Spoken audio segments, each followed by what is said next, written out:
पालन क्षेत्रमा बेमौसममा मौरीलाई ख्याल गर्दाखेरि धेरै सावधानी अपनाउनु पर्ने हुन्छ र कस्ट मिनिमाइज गर्ने काम पनि हामीले सँगसँगै गर्नुपर्ने हुन्छ। त्यसले गर्दा अहिले हामीले चिनी पानी खुवाएर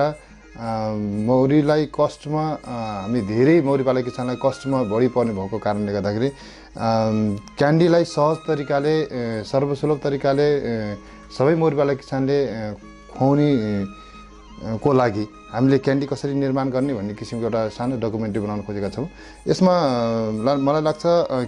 सबै किसानहरूले सर्वसुलभ तरिकाले र सबैभन्दा सजिलो तरिकाले क्यान्डी बनाएर आफ्नो मौरी पालन व्यवसायलाई प्रयोग गरी उहाँले आफ्नो व्यवसायलाई थप टेवा पुर्याउने उद्देश्य यस भिडियोमा लिएको छ, जसको लागि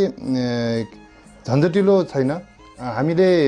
चिनी चास्नी खुवाउँदाखेरि जति झन्झटिलो थियो, प्रत्येक दिन काम गर्नुपर्ने, प्रत्येक दिन समय दिनुपर्ने, प्रत्येक दिन तपाईँको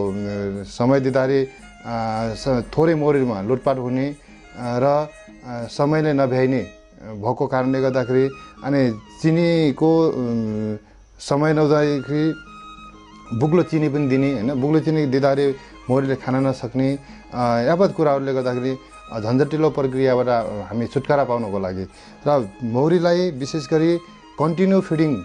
लगातार फिडिङ गर्नको लागि हामीले यो क्यान्डी निर्माण गर्न लागेका छौँ होइन। क्यान्डी निर्माण गर्नका लागि विविध किसिमका तौर तरिकाबाट निर्माण गरिन्छ, विविध किसिमका फर्मुलेसनबाट निर्माण गरिन्छ भने हामीले त्योभन्दा भिन्न तरिकाबाट हामीले क्यान्डीको निर्माण गर्ने प्रयास गरेका छौँ, जसको लागि हामीलाई चाहिन्छ चिनीको धुलो अथवा चिनीको पाउडर अनि त्यसपछि प्रति 1 केजीको लागि 1 ग्राम इस्टलाई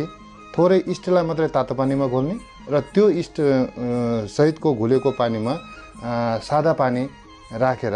एउटा सोलुसन बनाउने होइन, जसको लागि हामीले यो सोलुसन बनाउँछौँ होइन। त्यो सोलुसन बनाइसकेपछि यो